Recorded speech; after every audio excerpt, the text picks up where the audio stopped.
আমরা হতভাগা হয়েছি সিয়ামকে দুর্বল করে, আমরা হতভাগা হয়েছি সালাত থেকে মানুষ দূরে গিয়ে, আমরা হতভাগা হয়েছি ইহুদি খ্রিস্টানদের নাসারাদের চাল চলন আমরা অ্যাকসেপ্ট করে আমরা হতভাগা হয়েছি।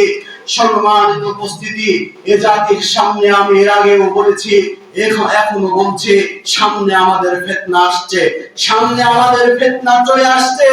এই ফিতনা থেকে আমাদেরকে দূরে থাকতে হবে। জাতির সামনে বলতে চাই, কোন তন্ত্র মন্ত্র দিয়ে জাতির কল্যাণ কোনদিন হবে না।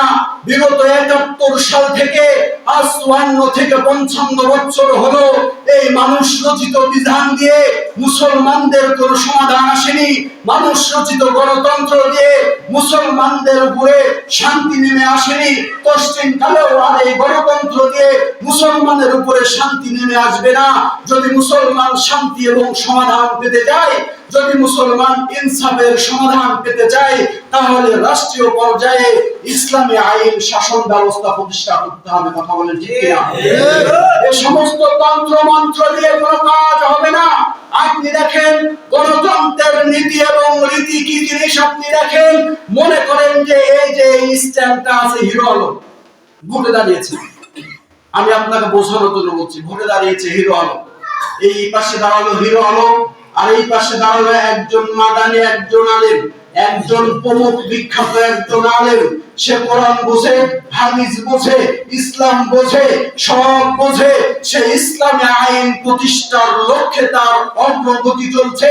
সে সব কিছু ইসলাম ভিত্তিক প্রতিষ্ঠা করতে চায়। আপনি দেখেন গণতন্ত্র কি জিনিস। এই পাশে হিরো আলম যে অশ্লীল অকথ্য গান বাজনায় লিপিবদ্ধ থাকে, অশ্লীল সিনেমা লিপিবদ্ধ থাকে, অশ্লীল গান বাজনায় শুটিং এ লিপিবদ্ধ থাকে, মদখোর গাঁজাখোর চোয়ানিখোর এক পাশে দাঁড়িয়েছে, আর এক পাশে বিদ্বান আলেম দাঁড়িয়েছে। এই বিদ্বান আলেম ৯৯টি ভোট পেল, বিদ্বান আলেম ৯৯টি ভোট পেল, আর এই পাশে হিরো আলম গান বাজনায় নর্তকীদেরকে নিয়ে নাচানাচি করে, মদ খায়, গাঁজা খায়, চোয়ানিখোর। এই হিরো আলম এই পাশে দাঁড়ালো। এরপরে আপনি দেখেন গণতন্ত্রের নীতিতে এই পাশে আলেম ভোট পেল ৯৯টি, গণতন্ত্রের নীতিতে হিরো আলম ভোট পেল ১০০টি। নেতাকে কে? গণতন্ত্রের নীতিতে ৯৯টি ভোট পেল বিদ্বান আলেম। সে একটা ভোটের বিনিময়ে ভোটে পাস করলো এই হিরো আলম। গণতন্ত্রের নীতিতে হলো মাথা গণনা করা হয়, গণতন্ত্রের নীতিতে মাথা গণনা করা হয়। সেই মাথাতে ঘেলু থাক আর ঘেলু না থাক, মাথা হলেই হলো। এর নাম হলো গণতন্ত্র। এ যাবৎ পর্যন্ত ৫৪ বছর ধরে এই বাংলার মাটিতে যতবার ভোট হয়েছে, ততবার জনগণ মনে করেছে গতবার যে ছিল, এবার যদি তাকে বাদ দিয়ে অন্য কাউকে ভোট দিই, তাহলে হয়তো বা আমরা শান্তি ফিরে পাবো। কিন্তু ভোট দেওয়ার ৩ মাস পরে তারা শান্তি আর ফিরে পায়নি। ভোট দেওয়ার পরে আফসোস করে বলেছে যে এই ভোট তাকে না দিয়ে অমুককে দিলে ভালো হতো। এর নাম হলো গণতন্ত্র। পশ্চিম কালেও গণতন্ত্রের মাধ্যম দিয়ে আমরা শান্তি ফিরে পাবো না। যদি শান্তি ফিরে পেতে চাই, তাহলে আমাদের দিন ইসলাম, ইসলামী শাসন ব্যবস্থা প্রতিষ্ঠা করতে হবে, তাহলে আমরা শান্তি ফিরে পাবো।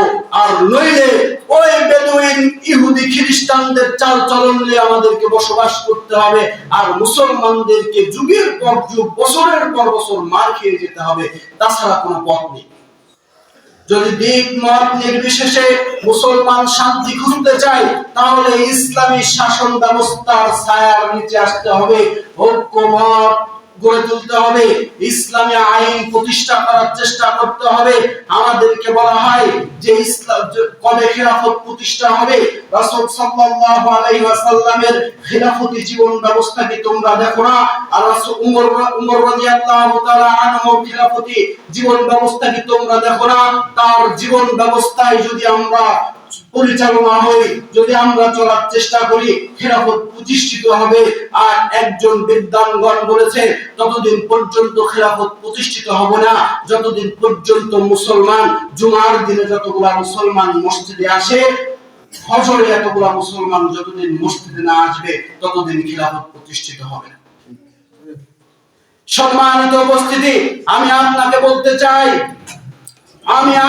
বলতে চাই এই সমস্ত তন্ত্র মন্ত্রের জালে পা না দিয়ে আপনি ফিরে আসেন রবের দিকে। খেলাফত প্রতিষ্ঠিত হবে ইনশাআল্লাহ। কবে হবে, কিভাবে হবে, এটা আল্লাহ ভালো জানে। আল্লাহ যদি আপনাকে দিয়ে খেলাফত প্রতিষ্ঠা করায়, তাহলে খেলাফত প্রতিষ্ঠা আপনাকে দিয়েই হবে ইনশাআল্লাহ। আর যদি আপনাকে দিয়ে খেলাফত প্রতিষ্ঠা না করায়, কোশ্চেন কালেও লাফালাফি লাভ হবে না। আমাদেরকে বলা হয় যে টুটকো হুজুর রাজনীতির কি বোঝো, টুটকো হুজুর রাজনীতির কি বুঝো? রাজনীতি আলোচনা মসজিদের মেম্বারে করো, রাজনীতি আলোচনা ওয়াজের মঞ্চে করো, কি হয়েছে তোমাদের? আমি আপনাদেরকে বলতে চাই, আপনি রাজনীতির কি বোঝেন? বাংলাদেশের ছোট্ট 2 থানা নিয়ে একজন এমপি তৈরি করা হয়, বাংলাদেশের ছোট্ট 2 আসনে একটা এমপি তৈরি করা হয়, একটা মন্ত্রী তৈরি করা হয়। এই মন্ত্রীর পদ নিয়ে আপনার মাতব্বরিতে বাঁচা যায় না, আপনার দাপটে বাঁচা যায় না। আপনি দেখেন রাজনীতি কি জিনিস। রাসূল সাল্লাল্লাহু আলাইহি ওয়াসাল্লামের মৃত্যুর পরে হযরত ওমর রাদিয়াল্লাহু তাআলা আনহু অর্ধ জাহান, অর্ধ পৃথিবী শাসন করতেন। আপনি 2 আসনের এমপি হয়ে আপনার ক্ষমতার জোরে বাঁচা যায় না। আপনি দেখেন তো, আপনার জায়গায় উমর অর্ধ পৃথিবীর শাসন করতেন, তার ক্ষমতা কত বড়। পৃথিবীতে যদি কোনো রাজনীতিবিদ থেকে থাকে, হযরত উমর একজন রাজনীতিবিদ, তিনি অর্ধ জাহান শাসন করে গিয়েছেন। আপনি আমাদেরকে বলেন যে রাজনীতির কি বোঝো? রাসূল সাল্লাল্লাহু আলাইহি ওয়াসাল্লাম মক্কা বিজয় করলেন, কাবা গৃহ যখন দখল করলেন, কাবা গৃহ যখন বিজয় করলেন, তখন আল্লাহর রাসূল সাল্লাল্লাহু আলাইহি ওয়াসাল্লাম মক্কা নগরী, পুরা মক্কাকে শাসন করে গিয়েছেন। পুরা মক্কার তিনি প্রধান ছিলেন। আপনি বলেন যে তোমরা কি রাজনীতি বোঝো?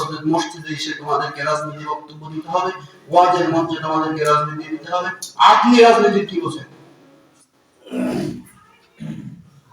সম্মানিত উপস্থিতি, অতএব যে সমস্ত ফিতনা আমাদের মাঝে আসছে, এই সমস্ত ফিতনা থেকে আমাদেরকে দূরে থাকতে হবে। এই সমস্ত ফিতনা থেকে দূরে থাকতে হবে, বের হয়ে আসতে হবে। ঈমানের তরে ভোটকে বর্জন করতে হবে। এই সমস্ত তন্ত্র মন্ত্র দিয়ে কাজ হবে না। 54 বছর যখন কাজ হয়নি, আরো 100 বছর যদি অপেক্ষা করেন, তাও কাজ হবে না।